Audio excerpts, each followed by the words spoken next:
The Duke closes the door himself. Not sharply, not hurriedly, with a finality that settles into the room like a held breath. She turns just as the latch clicks into place, heart stuttering at the sound. The chamber behind her is dimly lit, firelight licking the edges of dark wood and velvet drapes. The air warm from too many bodies dancing too close only moments ago. This was a mistake, she says, even as she does not reach for the handle. Yes, the Duke replies calmly. It was. That is not the answer she expected. She faces him fully now. He stands a few steps away, coat still immaculate, though his cravat has loosened slightly from the evening's events. His expression is controlled, unreadable, but his eyes are darker than before, attention fixed on her in a way that makes the space between them feel charged. Then open the door, she says. He does not move. You followed me, he points out. You cornered me, she counters. You walked in willingly. Silence stretches, thick and intimate. She exhales sharply. You don't get to rewrite the moment. I don't need to, he says. You already did. Her pulse quickens. Outside this room the ball continues. Music drifting faintly through stone walls, laughter muffled and distant. Inside, the world has narrowed to the heat of the fire and the man standing too close. You shouldn't be here with me, she says. No, he agrees. And yet, she whispers, you closed the door. Yes. The word lands heavy. She takes a step back, only to find the table behind her solid and unyielding. The Duke watches the movement carefully, as if cataloging the choice. You said this meant nothing, she says, voice low. So did you. And now, he says quietly, you're still here. He steps closer. Not enough to touch. Enough to be undeniable. She can smell him, clean linen, leather, the faintest trace of smoke from the fire. Her breath catches despite herself. This isn't appropriate, she says, even as her hands curl at her sides. No, he agrees. It's honest. That's worse. His gaze flicks briefly to her mouth, then back to her eyes. Yes, he says. It is. She swallows. If you come any closer, she says, you won't be able to pretend this was accidental.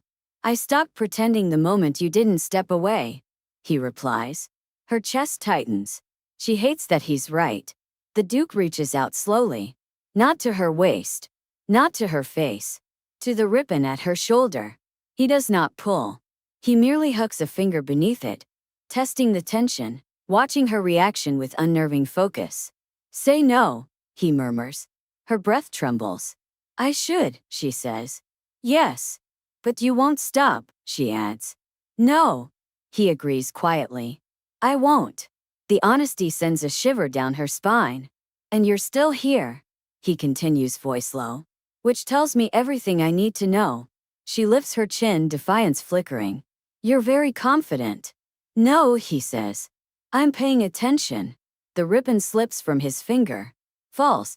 The sound is barely audible, but it feels thunderous in the small room. Her gown loosens just enough at the shoulder to expose pale skin to the firelight.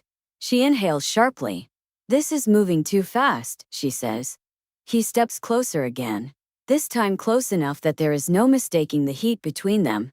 Then stop it, he says softly. She doesn't. His hand settles at her waist, not gripping, not claiming, just there. Warm, steady. The contact sends a jolt through her that she cannot hide. That's not fair, she whispers. No, he agrees. It's inevitable. She looks up at him, then really looks. At the restraint etched into his posture.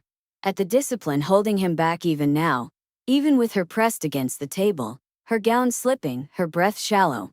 You're doing this deliberately, she says. Yes. To make a point. Yes. And what point is that? That when I cross a line, he says quietly. It's because I intend to stay there. Her heart pounds.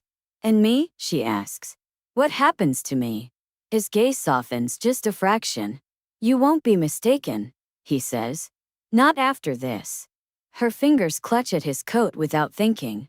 That finally breaks the last thread of restraint. He leans down. Not rushing. Not hesitating. Their mouths meet, slow at first, testing, the kind of kiss that asks and answers at the same time. His hand tightens at her waist, anchoring her as she inhales sharply against him. The kiss deepens. Still controlled. Still measured. But unmistakably real. When he pulls back just enough to look at her, her lips are parted, her breath uneven, the ribbon still fallen at her shoulder. "This changes everything," she whispers. "Yes," he replies. "And you don't care." "No," he says softly. "I care very much." His hand moves again, this time to the lacing at the back of her gown. He does not undo it. Not yet. He simply rests his fingers there, a promise rather than an act. "You should stop," she says, though she doesn't move away. "Yes," he agrees. "But you won't," she adds. "No." Outside, the music swells. Inside, the Duke presses his forehead to hers, breath warm against her skin. "One more moment," he murmurs. "Then you may walk away." She laughs softly, breathless. "You're lying." "No," he says. "I'm offering you the last chance to pretend this didn't happen." She meets his gaze, steady now despite the pounding of her heart. "And if I don't take it?" His thumb brushes lightly along her jaw, tilting her face up. "Then," he says, "this door stays closed." She closes her eyes, leans into him, and understands with sudden dizzying clarity. The Duke didn't close the door to trap her. He closed it so there would be no confusion about what came next. And when his mouth finds hers again, deeper this time, slower, more certain, she stops pretending she wants it open. The first thing she notices is how quiet it is. Not the absence of sound.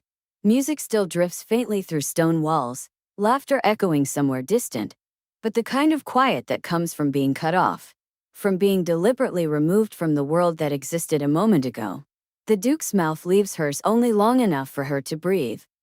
His forehead rests against hers, their breaths mingling, his hand still firm at her waist, anchoring her as if he's aware her knees might give way. "This is the point of no return," she whispers. "Yes," he answers immediately. "And you're still not stepping back." "No." The certainty in his voice is almost unbearable. She should be panicking. Instead, something inside her settles. He reaches up slowly, slow enough that she could stop him, slow enough that the choice remains hers, and slides his fingers along the open line of her shoulder where the ribbon slipped free. His touch is warm, deliberate, reverent rather than urgent. "You're shaking," he murmurs.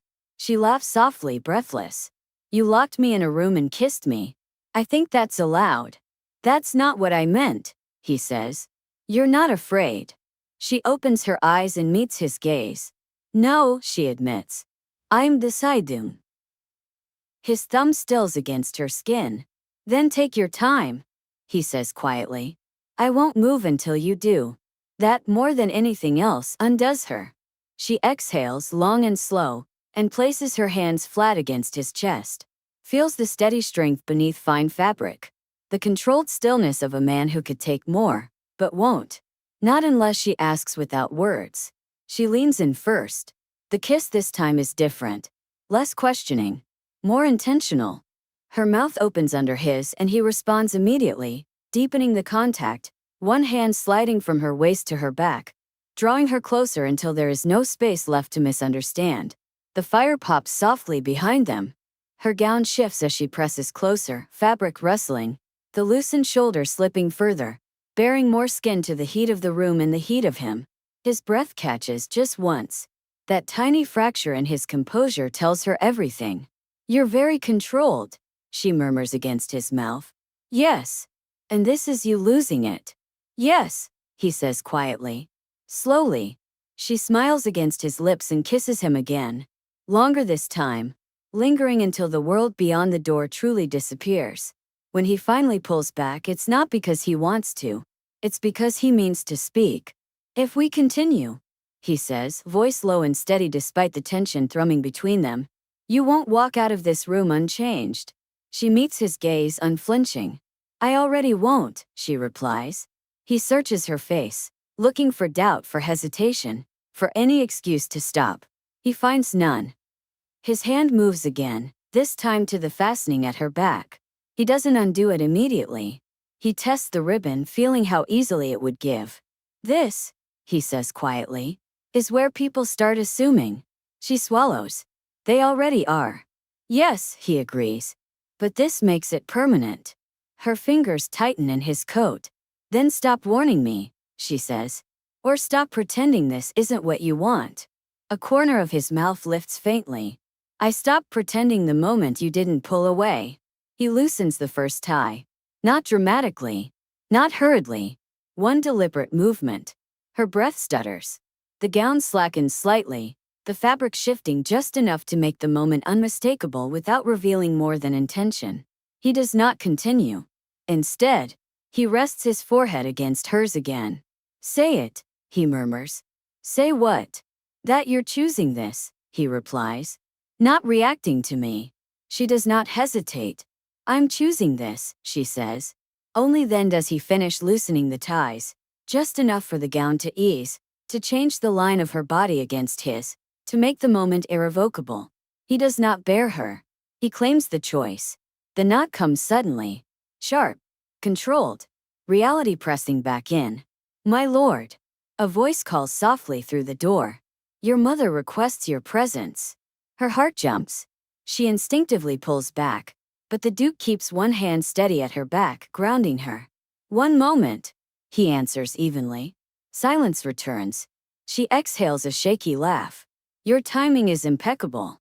Yes, he says dryly. She always has been. She straightens her gown as best she can, smoothing fabric, reclaiming composure. Her cheeks are flushed, her lips swollen from kissing. She looks unmistakable. You can still leave, he says quietly. Say this was a mistake. I'll open the door.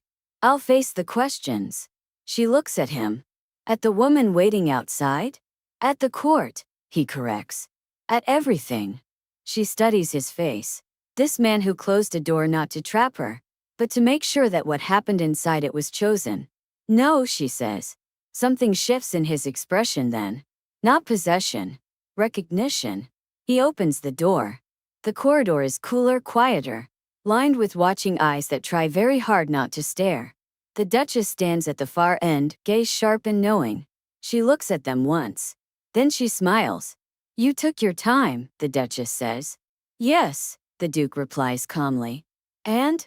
His mother asks, her gaze flicking briefly to the loosened ribbon, the flushed cheeks, the way they stand closer than before. And we're finished pretending, he says. The Duchess studies her now. You understand what this means, she says. Yes, she answers. And you stayed anyway. Yes. The Duchess nods once. Then welcome, she says simply. Properly. Later that night, when the ball has ended and the watching has softened into acceptance, they stand together on the terrace, cool night air brushing heated skin. You realize, she says quietly, that everyone will talk. Yes. And that they'll assume far more than what actually happened. Yes. She looks up at him. You're remarkably calm about that. He meets her gaze. Because what actually happened, he says, is enough. She steps closer, resting her forehead against his chest. And tomorrow, she asks. Tomorrow, he replies. We stop explaining. She smiles softly. Good. He tilts her chin up, kisses her once more, slower now, deeper, with no need for secrecy. The door is open. The choice is made. And whatever the world decides to believe after tonight, this time it's not mistaken.